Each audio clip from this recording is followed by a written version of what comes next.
Жүректе ыстап қалың болып сағынып та өстініп қара кетпестен қиналып қосалықта Мен жөн эле таап коеюн деген микрофон. Жөн иштеп кеткенмин. Воу, Жаник, кычырайсың, болбойсуң, мына үф-үфсүң го. Жок, базар жок, жарашат экен сага. Просто Жаник, тиги бандада сен кичине башка адамсың да?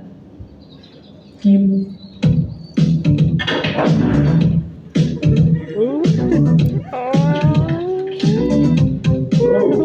Барын сатып койдуңар го.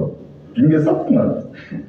Братан, биз өзүбүздүн каналдарыбызды ачпайбыз да. А то экибиз чөп жебей калат. Давай, братан, сен бизге андан көрө көбүрөөк партия бер, биз шеф менен таанышалы, движение кылалы да. Каяка секирип атасың? Сага окшогон кандектер менен анын иши жок такыр. Анын иши комбайнга окшогон катын ким? Опа. Опа.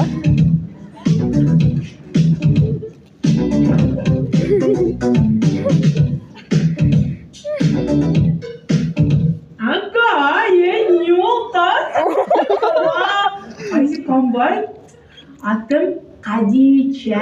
Кадича, братан, бул жаңы реализатор негизи өзү. Оштон бери Бишкекти дарымтам деп келди. Жесткий катын, мыкты дайы. Керек болсочу, братан, Алифлейнде движение кылган. Да, Мирзалин сен ушу көтөргөн да.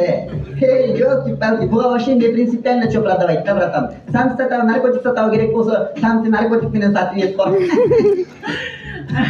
Алака, мага яман акча керек да. Мен барын сатам, любой сатам десеңизгечи.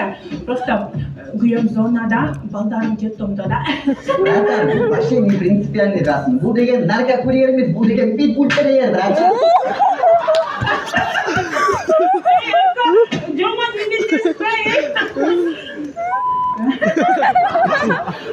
Көрдүңбү, братан, жесткий катын, плюстары слишком көп. Тем более аял киши, а биздики мындай чисто мужской коллектив, эгерде балдар эсогон десе, нормально движение кылса болот. Аяка. Жаман ашырып бересиз. Тамашалап атам, буга тийбегиле, бул деген слишком жесткий. Керек болсо тукумуңарды кырып таштайт. Тем более Толиктин сестренкасы. Жесткий катын дейсиң? Слишком жесткий катын. Короче, могу школдор бизде акча кидай этишти. Товарды алды, акчаны куруп сатты. Келем Кадича. Жесткий экенин көрсөт. Ана. Братан, бул катын негизи жестокий да.